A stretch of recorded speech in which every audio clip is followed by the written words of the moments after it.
All right. So I got up at 3:30 in the morning to go to a conference in Mykolaiv, which is a city in eastern Ukraine that's really been through hell. I obviously didn't actually get on a plane at 3:30 in the morning because I'm here with you, but I did get on the Zoom at 3:30 in the morning. Not that I was able to say brilliant things at 3:30 in the morning, but as a gesture of solidarity. So I'm feeling a little bit weak, so I'm going to avoid walking around the stage. I'm just going to sit here. So don't be alarmed. Yeah. It is kind of amazing that you can do this at Zoom. I couldn't actually get to Eastern Ukraine. It was a perfectly reasonable time there. I was supposed to speak at what would have been 11 a.m. had I been there in person, which is a totally civilized hour. But it was 4 a.m. because I was at New Haven. Yeah, and as this conference is going on, and there's the room full of people who are actually there, and the air raid sirens go off, and the person who's the moderator very calmly says, okay, let's make a collective decision. Would we like to take a break and go to the bomb shelter, or do we want to just keep going? And everyone in the room is like, let's keep going. And I'm like, shouldn't you go to the bomb shelter? I would go to the bomb shelter. But they bravely just kept going. All right. And actually, one of the things I was talking to them about, which had to do with culture and outreach, was about this idea of encounter, which I am to some extent borrowing from Józef Tischner, the Polish philosopher and theologian who took a lot of inspiration from Levinas.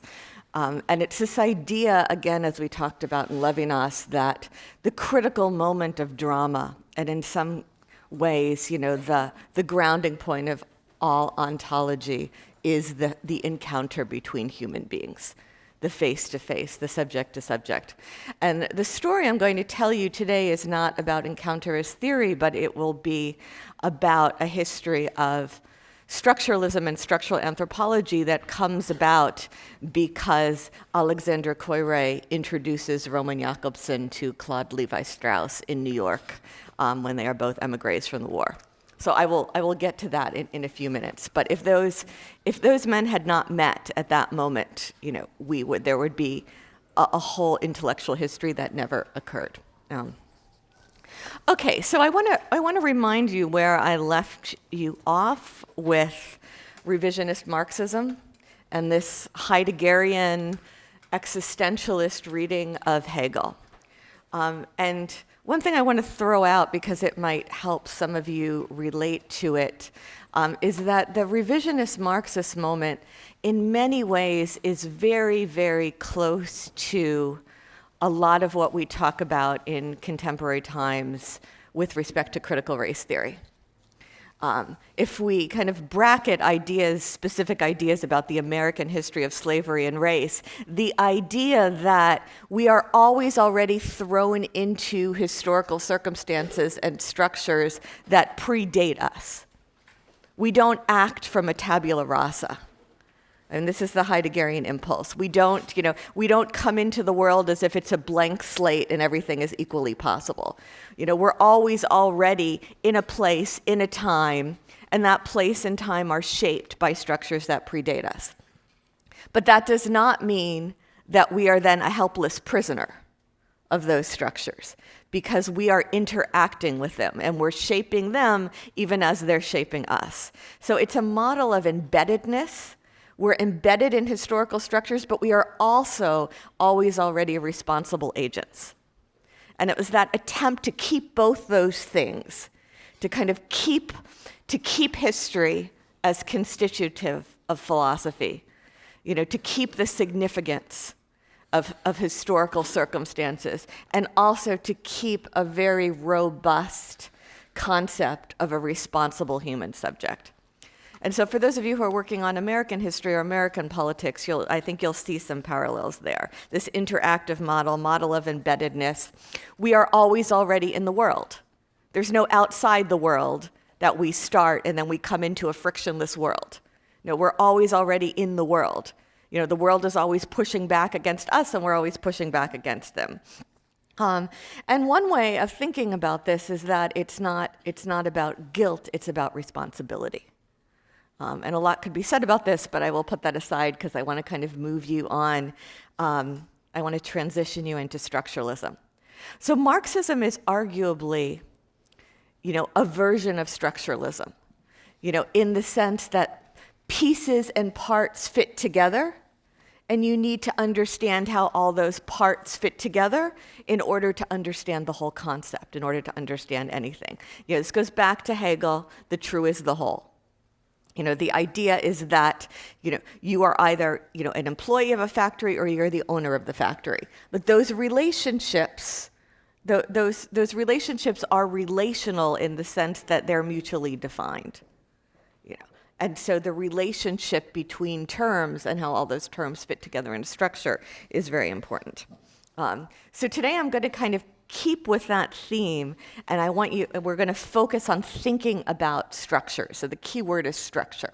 How do we think about structure? How do we conceive about structure?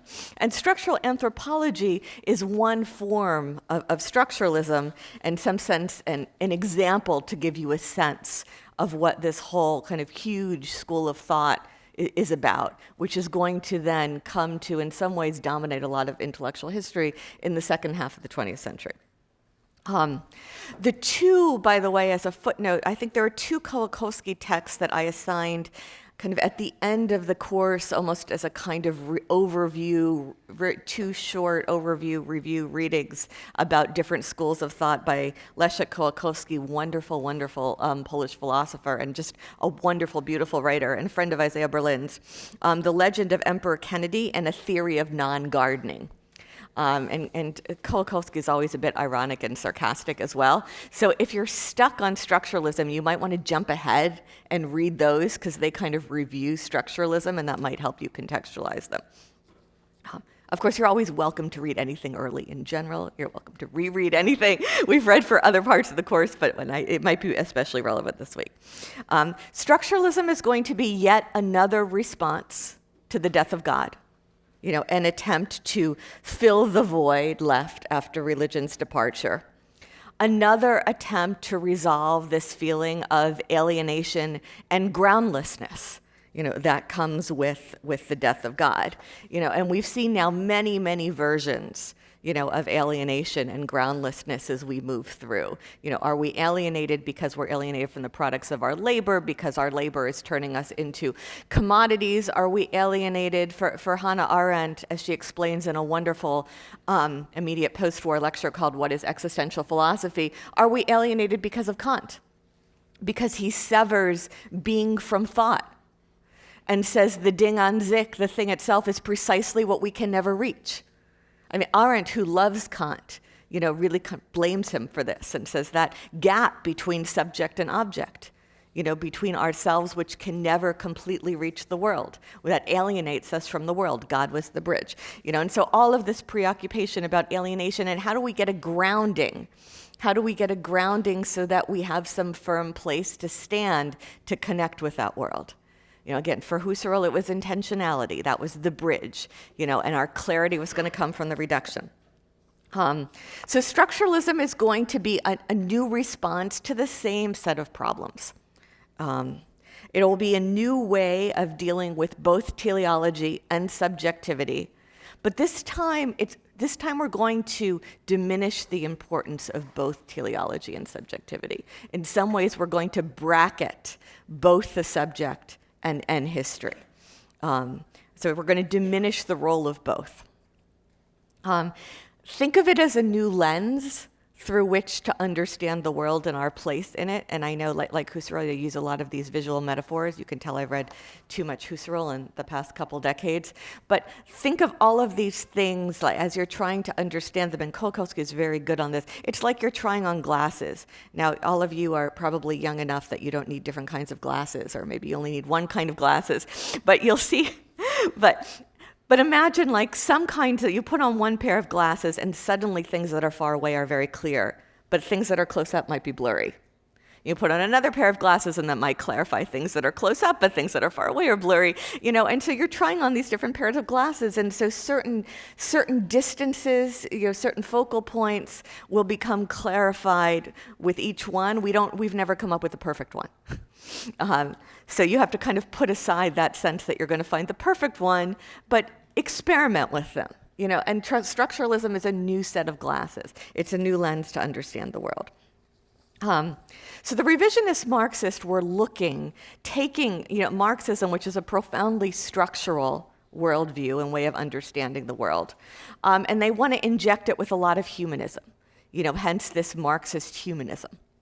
How do we get a more robust role, a deeper, fleshier role for subjectivity within Marxism? Now, structuralism in some sense is going to make the opposite move. It's going to be non-humanist, in some ways anti-humanist. And when I say that, I don't mean it in a normative sense. So I don't mean anti-humanist in the sense of anti-humanitarian, advocating cruelty, sadism, like bad things. No, this is anti-humanism in a purely descriptive sense, in the sense that the individual human subject is not at the center of the way in which we understand the world. It's not the thing that holds the system together. So it's not that it's negative, it's not that it's cruel, it's not that it wants to kill people, like nothing like that. It's just, it's non-humanist, it's even anti-humanist in that the human subject is not the source of meaning in this school of thought. It's very anti-romantic that way as well. There's still a lot of Enlightenment rationality, but there's none of this romantic will. The primary variable here is not going to be the movement of time or human subjectivity. It's going to be a system, a structure, parts fitting together. And this idea that the world can be understood as a complex system of signs that are going to fit together. And in some ways, you can go back to the Enlightenment metaphor of a puzzle, like the world is a jigsaw puzzle and pieces are fitting together. So it's going to be a complex system and pieces are going to fit together. The inspiration for all forms of structuralism is linguistics, is structural linguistics, which I started to talk to you about when we talked about the avant-garde. And I'm going to go back to that, in another moment or two. But in some ways, you can also think of this as an attempt to rethink everything about the human condition through the lens of language, or through the model of language, through the analogy of a language, to try to rethink everything in terms of how language works. But it's going to be inspired really by the same schools of thought that inspired the avant-garde much earlier. So I'm going to take you back to that Swiss linguist, Fernand de Saussure, born in 1857, died in 1913. And he became famous by lecturing. He was lecturing in Switzerland.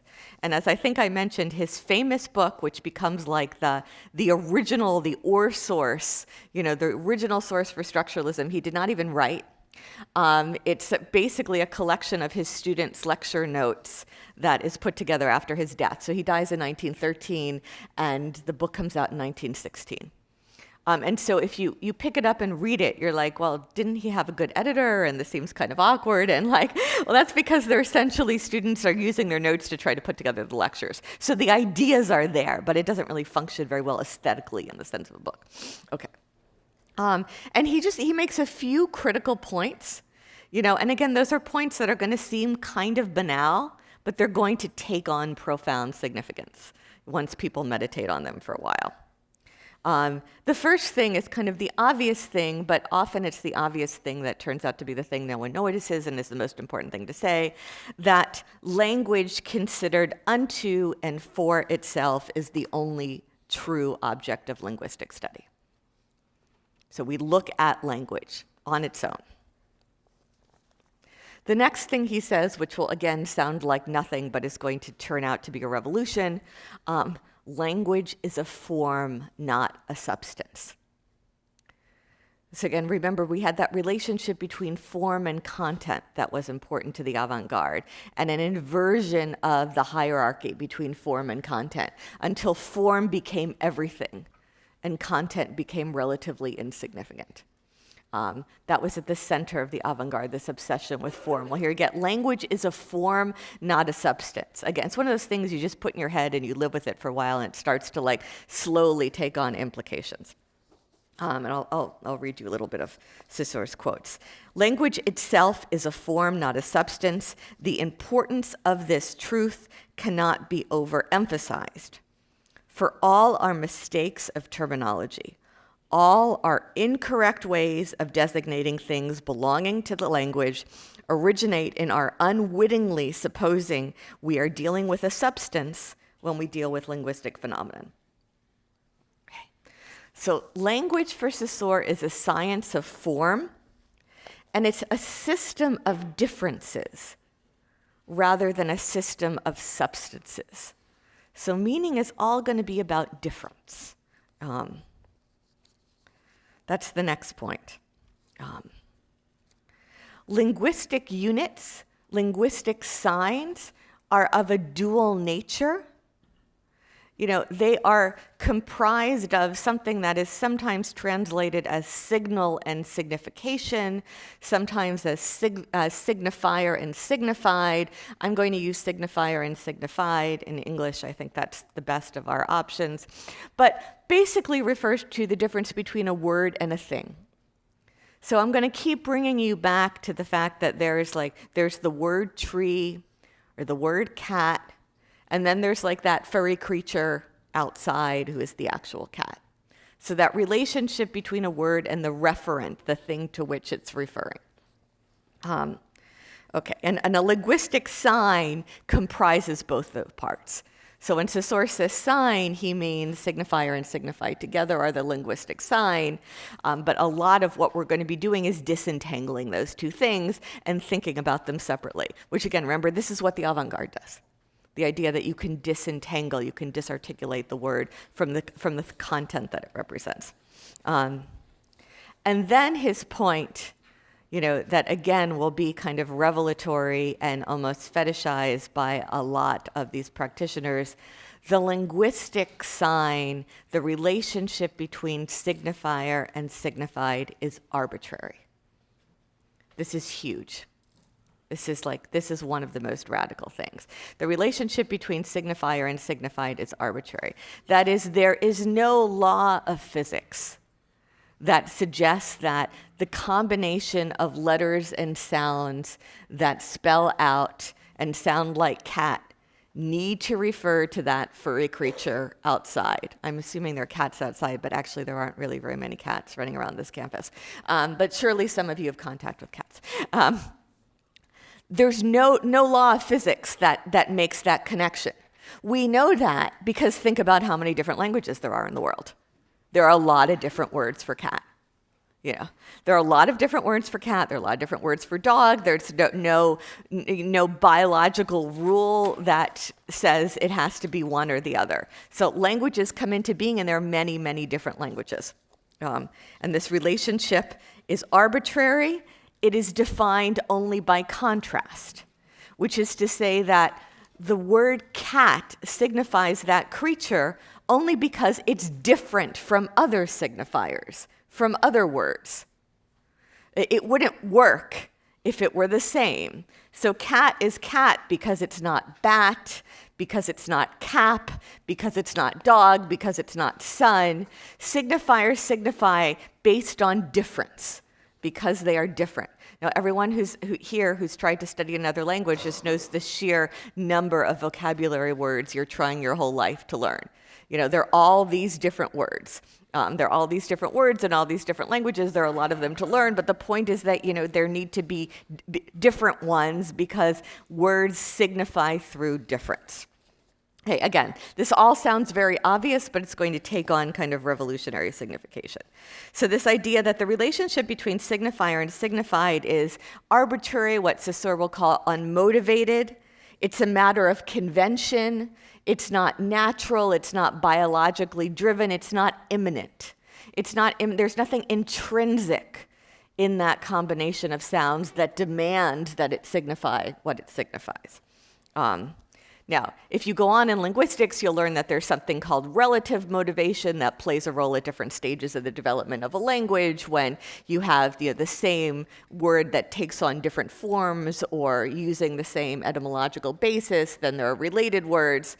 But the original starting point is that the relationship is unmotivated. And Saussure says, "For there is nothing at all to prevent the association of any idea whatsoever with any sequence of sounds whatsoever." And again, the more languages you study, the more this becomes obvious, because there are just so many different options. Now, that said, despite this radical arbitrariness, and this is the second move, despite the fact that there's a radical arbitrariness to the relationship between signifier and signified, that doesn't mean that the relationship is unstable. For Saussure, it is stable. It holds together. It's not that one day we wake up and the word cat refers to that furry creature and the next day it doesn't. No, we wake up secure in the knowledge that the words we used yesterday are going to continue to signify today and tomorrow and so on. Now, why is that? They're held in place. The relationship between signifier and signified is held in place by the structure of the language, by the fact that there's a holistic system. So you get vague echoes of Hegel here, actually, even though we're in a purely synchronic realm, right? The truth is the whole. It's the whole system. It's the whole system of the language that holds the meaning together. No element in the system, Saussure says, has meaning apart from the relationship to the whole. And when he talks about this, he makes an absolute distinction between the diachronic plane and the synchronic plane. By diachronic, he just means the vertical plane of time, of temporality. So he says to look at the evolution of language, to look at diachronic linguistics is one field of study. It's not bad, there's nothing wrong with it, but it's a different thing.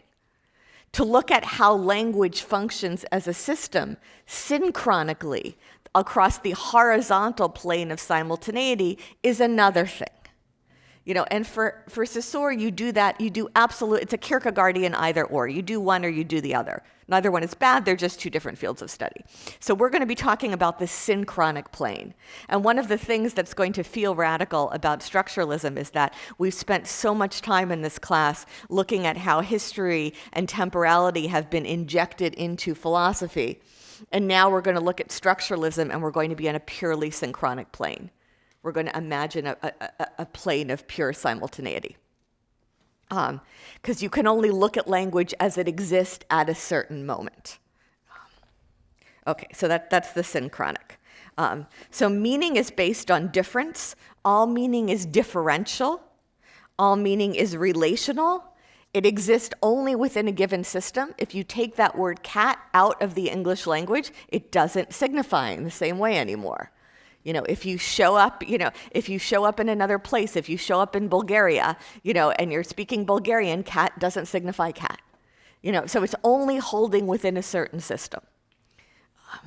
But it holds. It holds because the system, the structure, is holistic and holds the meaning in place. Okay. Does that kind of make sense? Okay, it's that point of semester where people start getting blank looks on their faces and everyone looks very tired and then I'm not sure whether it doesn't make sense or you're just tired because it's that point in the semester. Okay. Saussure goes on to make points that a community is necessary to establish these values and these relationships between signifier and signified. So you need a group of people speaking a language. It's not enough for, like, my kids when they were younger would spend lots of time inventing their own languages, which made sense to them because they heard lots of different languages. So from their point of view, everyone just spoke their own. Why couldn't they think of their own? And Saussure says, like, a community is necessary to establish values. The reason why cat signifies in a stable way is because there is a community of people within this language, within the English language. An individual acting alone cannot establish these values, he says. A language he calls a system in which all the elements fit together and in which the value of any one element depends on the simultaneous coexistence of all the others. Okay. In language itself, Saussure says, there are only differences.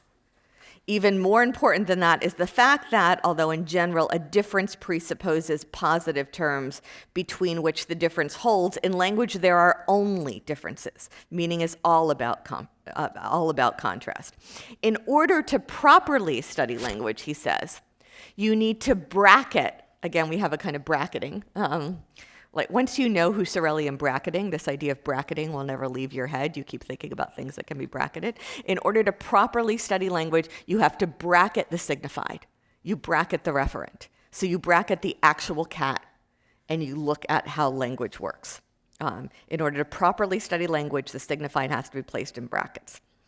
Okay, the signified has to be placed in brackets, and you have to look at this axis of simultaneity, at the synchronic plane. And he has a famous chess example, and I'll read it to you from his book, in which he uses as a metaphor to reinforce the point about the absolute difference between the diachronic and the synchronic plane. Some of you probably play chess. I don't play chess, but okay.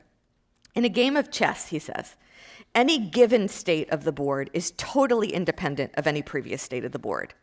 It does not matter at all whether the state in question has been reached by one sequence of moves or another sequence. Anyone who has followed the whole game has not the least advantage over a passerby who happens to look at the game at that particular moment. In order to describe the position on the board, it is quite useless to refer to what happened 10 seconds ago. All this applies equally to a language and confirms the radical distinction between diachronic and synchronic. Speech operates only upon a given linguistic state, and the changes which supervene between one state and another have no place in either. Okay. So that kind of makes sense, like the state of a chessboard at a certain time. I mentioned this once to an analytical philosopher, a friend of mine who was a teenage chess grandmaster and American champion. And he said, well, that's not really true, because if you follow the game from the beginning, you have an insight into how the other person is thinking. And but in general, like the idea of the state of the board at any given moment. Okay, and then he also says that we never witness the origins of language. We're always already born into language.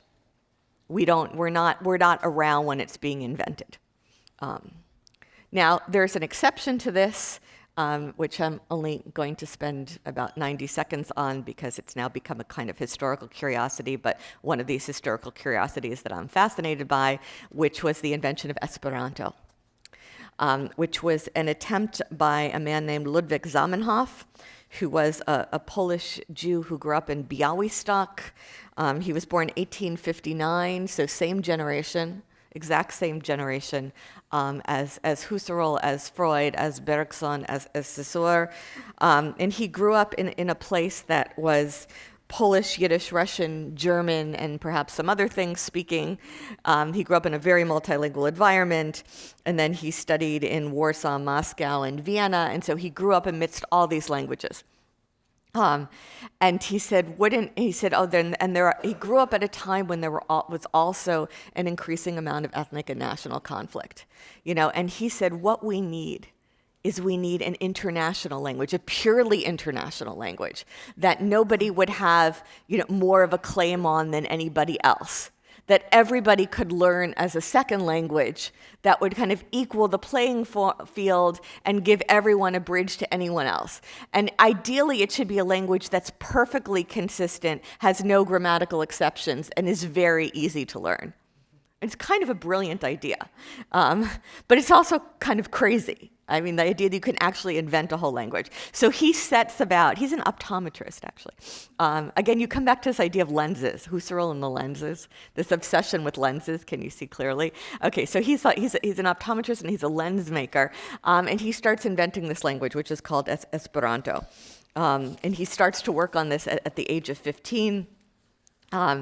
And when he's still in the late 1880s, he starts publishing under the name Dr. Esperanto, which is like Dr. Hope, these ideas about the creation of an international language. And it actually it gets a lot of momentum. And to this day, there are still people who speak Esperanto. You can go on the internet and find Wikipedia entries in Esperanto. There are books written in Esperanto. But it did not, I mean, it was designed in some ways as a kind of utopian project, and it didn't actually save the world to the extent that, he had hoped. But it's a very interesting chapter of intellectual history, and I won't say anything more about it, but some of you may want to pursue it at some point in the future. Okay. All right. The implications of structural linguistics. Now I'm going to move you on to anthropology. So like phenomenology, structuralist linguistics is going to try to make something that's kind of part of human life very scientific, something that is not a hard science into something that's very scientific. It's going to aim for that kind of rigor and objectivity. Linguistics is going to become the model to rethink everything. It's going to lead us to something called semiology, semiotics, the idea of investigating the nature of signs, and the laws that govern how signs function. We're always going to be thinking about this decoupling of the signifier and the signified, so we can think about them separately. This insistence on looking at the synchronic, looking at how the system functions as a whole at a given moment. And this idea of meaning being relational. You can't really understand any given term without understanding how everything fits together. Terms have meaning, signifiers have meaning only by virtue of their relations with one another. This idea that meaning is relational will keep coming back again and again. I know that sounds banal, but just put it in your head. Meaning is relational. You hear this from the structuralist all the time. And from that, the idea that meaning is not substantive in some sense, it's relational. We're going to get this idea that language doesn't necessarily express or reflect pre-given meaning or pre-given content. Rather, language is going to produce that meaning. And so we're going to get a kind of inversion. Signs and signifiers are going to structure thought. They're going to structure how we think. And this is how we're going to move from linguistics to cultural anthropology. We're going to start looking at the world as a kind of system of signs expressing ideas. Now, this structuralist influence was very important for Russian formalism, for what is going to become Prague structuralism. I will take you back to one of my favorite historical characters, who is Roman Jakobson, who was the very precocious wunderkind linguist, who, when he's still a teenager, starts up this Moscow linguistic circle and is then working with Shklovsky and Mayakovsky and Liljebrick and Osipbrick in Petersburg in a club they put together called the Society for the Study of Poetic Language. This is where we get ostranение from. The idea of, the importance of poetic language is that the words jump out at you as words. You draw attention to language as language. So a lot of this will be drawing attention to language as language. Okay, this turning the attention to the signifier, to the palpability of signs, language as being in a self-conscious relationship to itself, kind of rethinking everything with this attention on language. Okay. As we had in the Russian futurist, and Jakobson gives a kind of historic lecture about what Kruchonik and Klebnikov do with this, the word as such. What does it mean to look at the word as if it were a thing? To decouple it from the thing it represents and look at the word as a thing.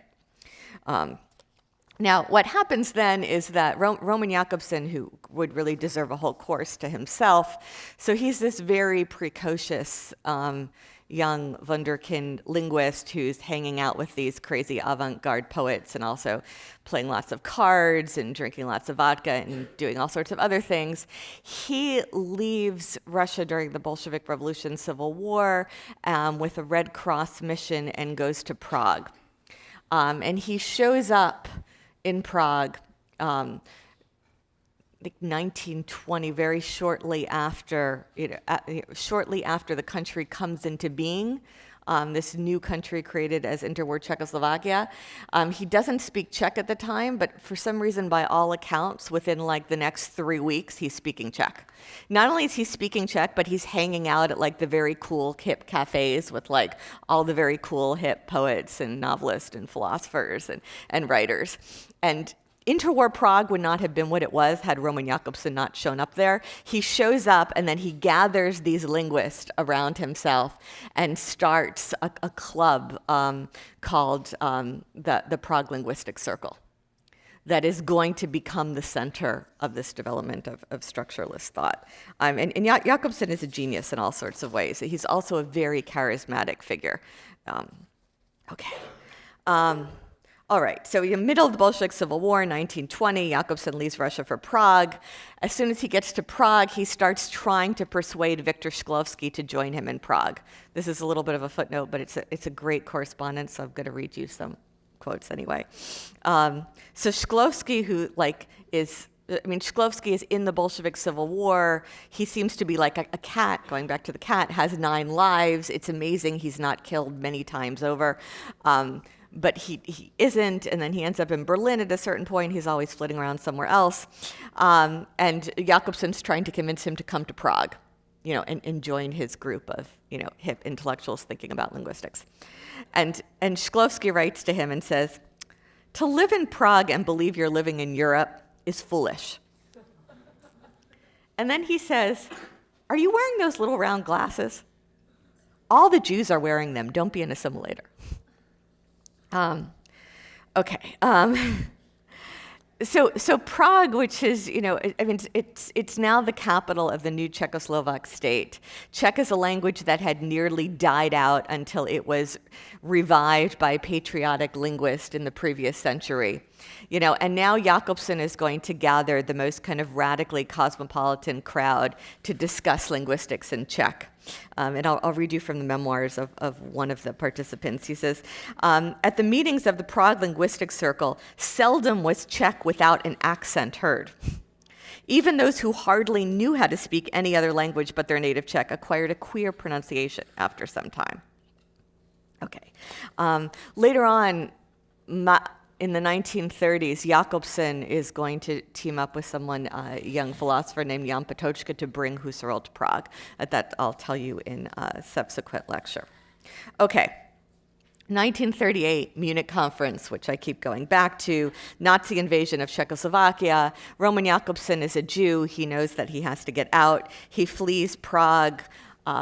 So September 1938, Hitler annexes the Sudetenland, and then March 1939, the German army invades the rest of Czechoslovakia. Slovakia becomes a quasi-autonomous Catholic fascist state under Nazi tutelage, and Bohemia and Moravia, which are the Czech parts, the kind of more western parts of Czechoslovakia, come under German occupation. At that point, Jakobson realizes he has to leave. He flees to Scandinavia via the United States. He gets to the United States and he runs into somebody he knows in Prague. Who he runs into is somebody named Alexander Koire, who is another native Russian speaker from the Russian Empire, who studied with Husserl in Göttingen and was then living in Prague for a while, and now has also escaped to the States.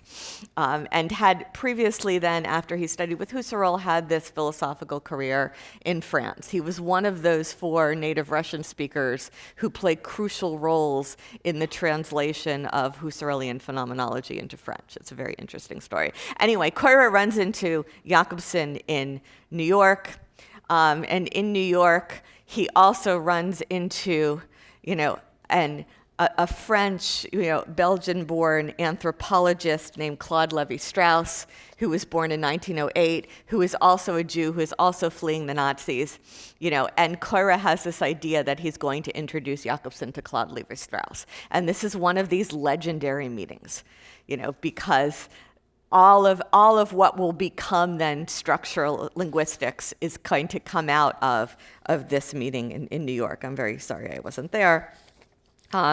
So Levi-Strauss is a very interesting character who is an anthropologist, and had been doing field work, ethnographic field work in Latin America, and studying indigenous tribes and studying indigenous ways of life and living very far away from these like hip cafes in urban areas where Jakobsen's been hanging out.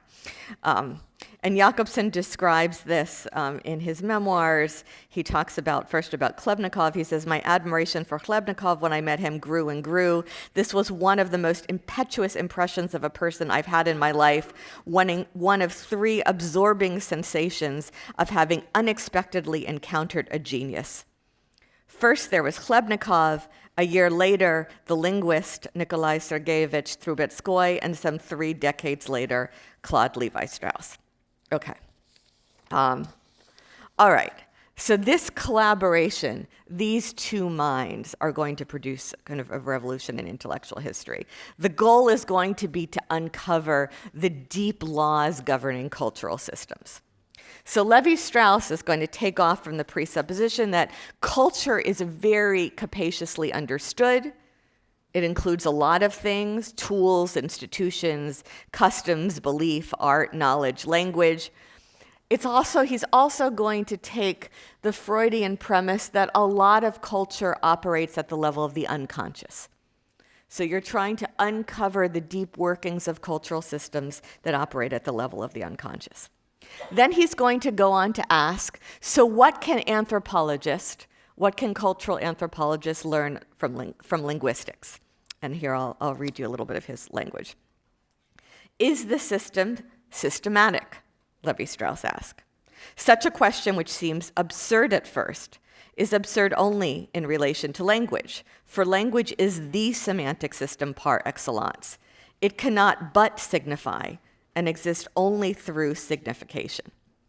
On the contrary, this question must be rigorously examined as we move from the study of language to the consideration of other systems, which also claim to have semantic functions, but whose fulfillment remains partial, fragmentary, or subjective, like art, social organization, and so forth. But importantly, he says, we must never lose sight of the fact that in both anthropological and linguistic research, we are dealing strictly with symbolism. We're dealing strictly with signifiers. So the text I gave you for today is a text about a kinship system.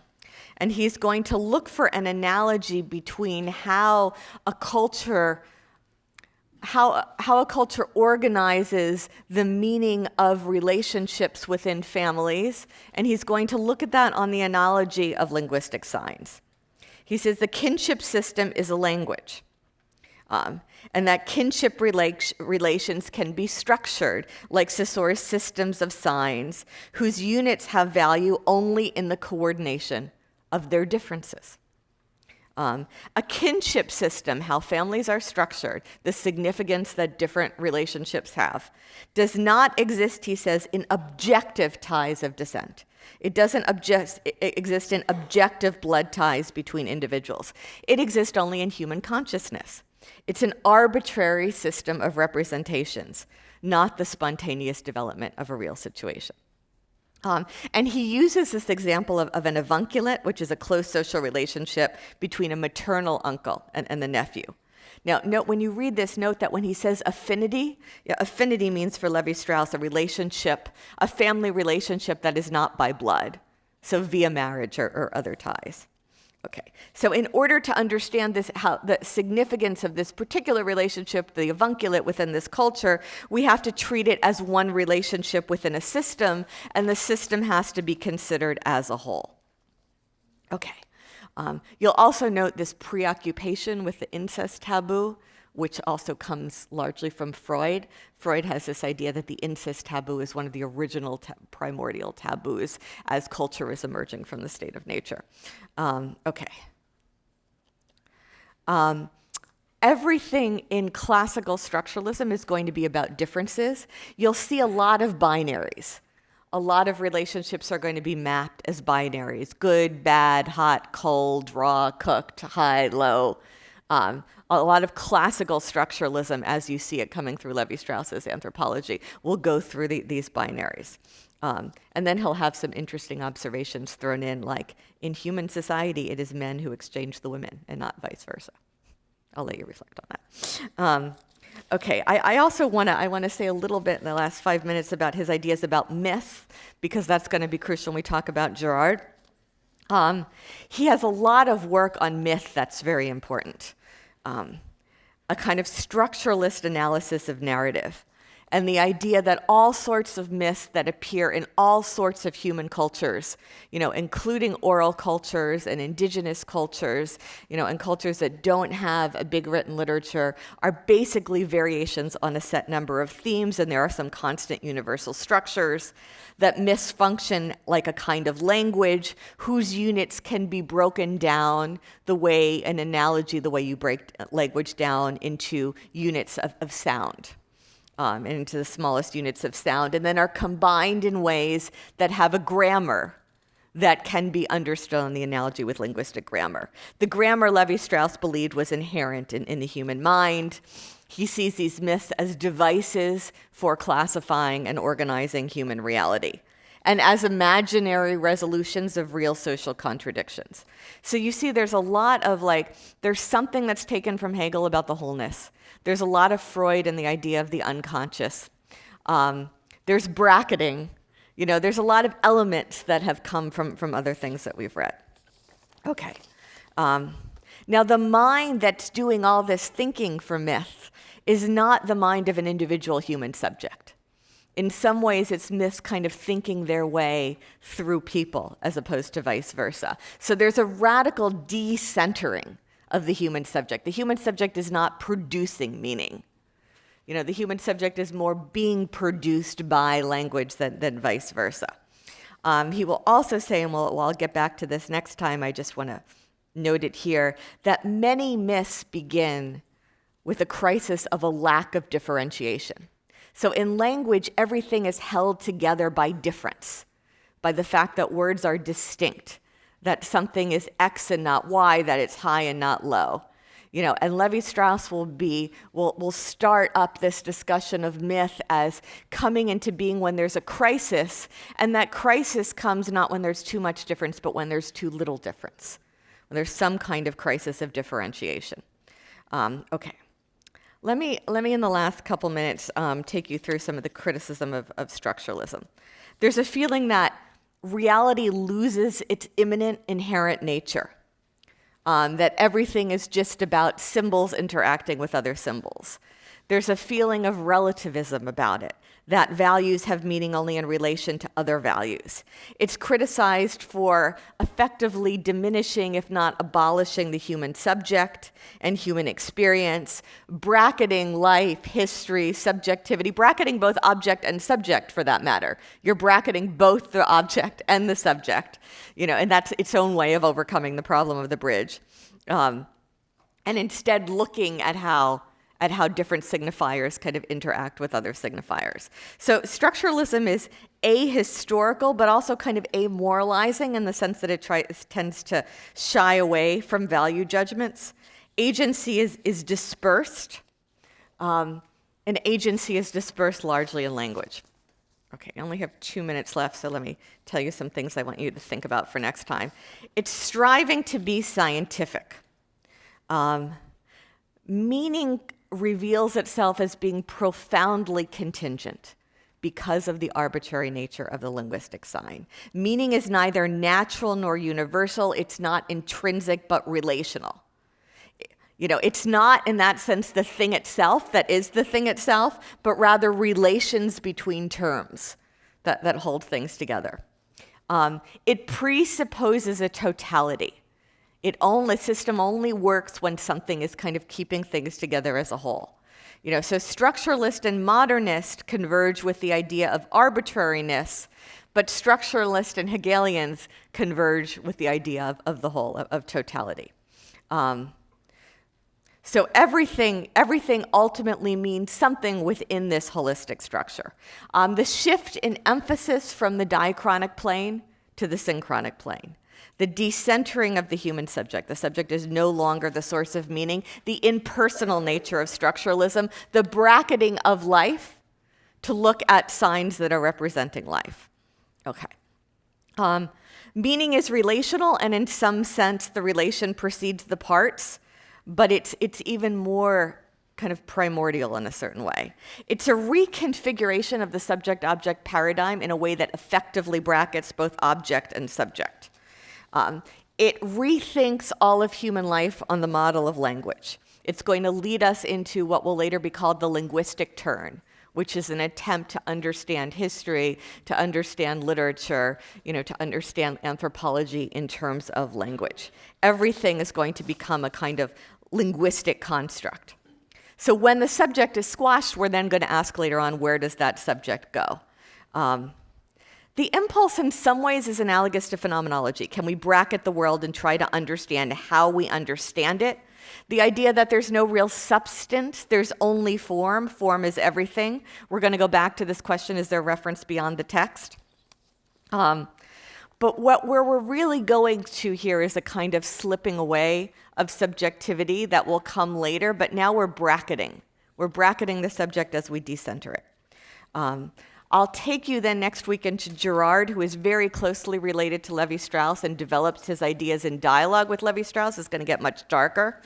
We're going to go from God is dead to the author is dead to meaning as a construct of languages. And I just want to leave with one sentence, which is a critique of Levi-Strauss by the anthropologist Clifford Geertz, who says, Levi-Strauss's search is, after all, not for men, whom he doesn't quite care for, but for man as such, with whom he is enthralled. Okay, I'll see you on Monday.